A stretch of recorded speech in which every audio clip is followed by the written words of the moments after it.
हमारे संगठन को सही दिशा देना,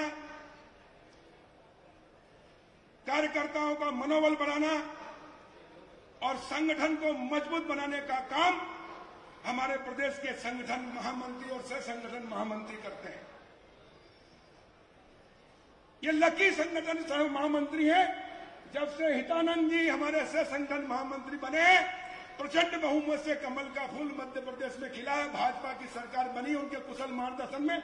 वो भी आज हमारे बीच में, जोरदार ताली बजाकर उनका भी अभिनंदन करें। हमारे मंच पर किसानों को मार्गदर्शन देने, उत्साहित करने और मोदी जी के जो 3 बिल हैं इसको जन जन तक पहुंचाने के लिए मंच पर विराजमान भाई विश्वास सारंग जी, भाई प्रभुराम चौधरी जी, हमारी सांसद बहन साध्वी प्रज्ञा सिंह ठाकुर जी, रमाकांत भार्गव जी, दुर्गादास उइके जी, रोडमल नागर जी हमारे सभी सांसद हैं। हमारे महामंत्री भगवान दास सबनानी जी, पूर्व विधानसभा अध्यक्ष आदरणीय डॉक्टर सीतासरण शर्मा जी, आदरणीय पूर्व मंत्री रामपाल सिंह जी, आदरणीय पूर्व मंत्री सुरेंद्र पटवा जी, आदरणीय पूर्व मंत्री हमारे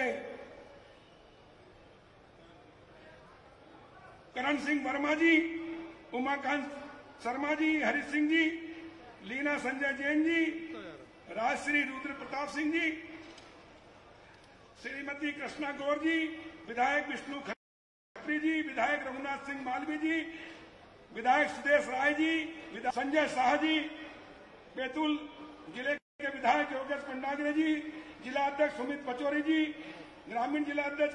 शहर के लोगों की प्रॉपर्टी की वैल्यू है, वो उस प्रॉपर्टी पर मकान बनाने के लिए, दुकान के लिए, व्यवसाय के लिए, उद्योग के लिए और जमानत अगर जरूरत पड़े तो कराने के लिए बैंक में गारंटी में रख सकता है, कोर्ट में दे सकता है और सारा काम कर सकता है। और इसलिए शहर के लोगों का तो 73 साल में विकास हो गया। जो लखपति थे वो करोड़पति, अरबपति और खरबपति बन गए।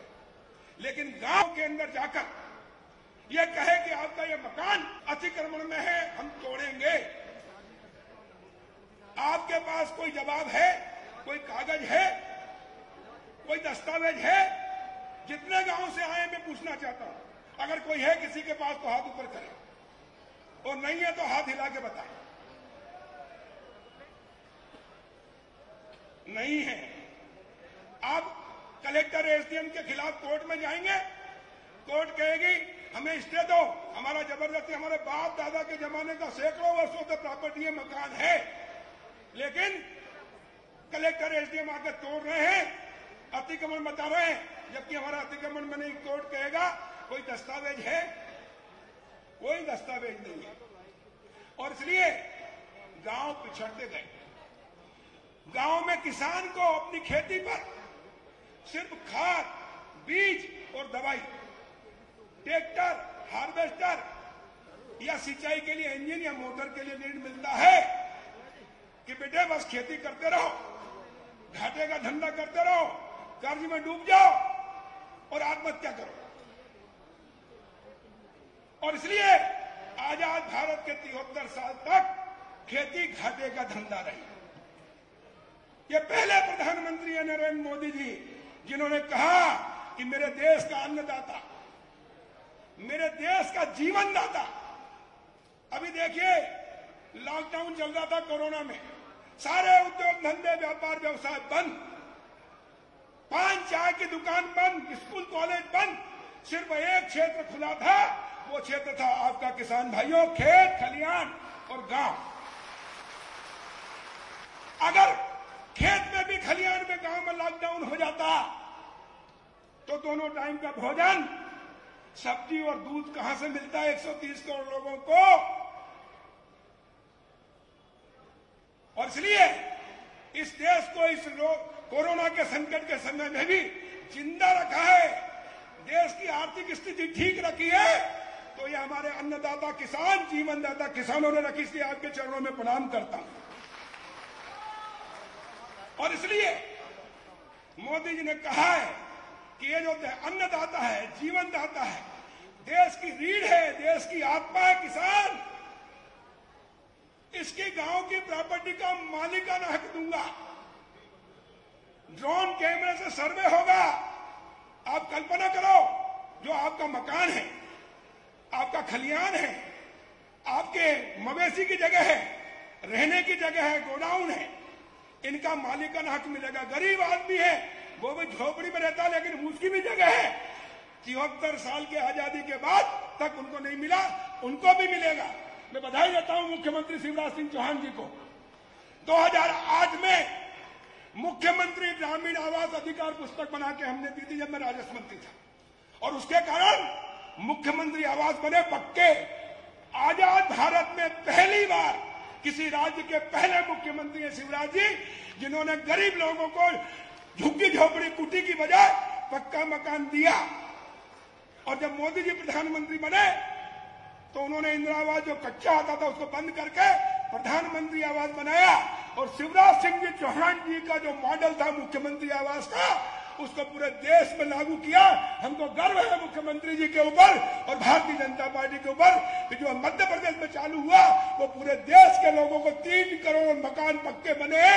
नहीं तो 55 साल गांधी जी के नाम पर राज करने वाली कांग्रेस ने एक भी पक्का मकान नहीं बनाया। बनाया क्या? एक शौचालय तक नहीं बनाया, एक गरीब को गैस टंकी चूल्हा तक नहीं दिया। और इसलिए यह स्वामित्व योजना से हमने गरीबों को तो दे दिया 30-50 का पट्टा, उसमें मुख्यमंत्री आवास बन गया, लेकिन हम किसान को देने में चूक गए।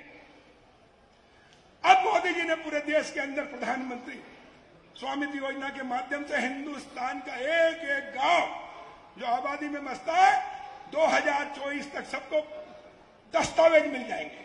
और जैसे ही आपको दस्तावेज मिलेंगे, आपकी प्रॉपर्टी की वैल्यू प्लाट की और मकान की कलेक्टर गाइडलाइन से हो जाएगी। और जैसे ही वैल्यू होगी, वो 1 लाख का हो, वो 10 लाख का हो, 50 का हो, 1 करोड़ का हो, तो उतने की आप जमानत कराने में, लोन लेने में, लिमिट लेने में, उद्योग लगाने में सक्षम हो जाएंगे। जिस प्रकार शहर के लोगों को अधिकार था वो गांव को भी मिला है। और इसलिए मैं कहता हूं कि 15 अगस्त को देश आजाद हुआ, लेकिन गांव को आजादी दिलाई है मोदी जी ने 24 अप्रैल को, जो 24 तक पूरी हो जाएगी। अब गांव का किसान सिर्फ खेती नहीं करेगा, घाटे की खेती नहीं करेगा, वो खेती भी करेगा। उसके लड़के पढ़े लिखे हो गए, बेरोजगार घूम रहे, वो रोजगार लगाएंगे। Warehouse, cold storage, food processing plant, उद्योग के लिए उनको भी ऋण मिलेगा।